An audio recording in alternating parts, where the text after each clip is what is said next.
Проект по развитию сельских территорий НПАРД направлен на поддержку и укрепление сельских общин Абхазии. В Галском районе данный проект осуществляется при поддержке международной организации «Движение против голода». Цель этого программа и развитие села. Это программа мы совместно с организацией ПРОУН имплементируем у Галском районе. Уже год-полтора года эта программа идет.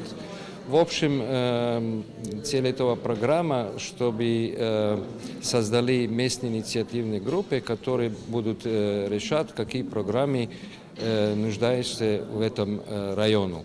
Жители района очень активно участвовали в программе. Из всех проектов инициативная группа, организованная местной администрацией, отобрала наиболее нужные и социально значимые. Всего было одобрено 18 социальных и 25 коммерческих проектов, на реализацию которых выделено $270 тысяч. Однако каждому грантополучателю придется вносить до 30% собственных средств.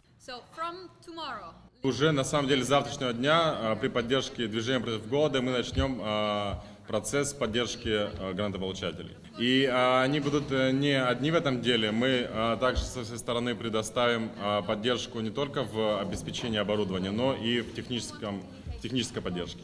Немалая часть одобренных проектов нацелена на развитие сельскохозяйственных культур региона, выращивание ореха, арахиса, малины, голубики, производство кукурузного масла. Среди них есть и те, которые предусматривают как реализацию творческого, так и социального потенциала, будь то открытие музыкальной студии в городе Гал или строительство детской площадки в селе Хяцха. Это один из таких проектов, которые мы с большим желанием в администрации поддержать. Потому что этот проект проходил непосредственно с участием нашим. Один из моих заместителей является президентом этого клуба, который собирал все эти проекты.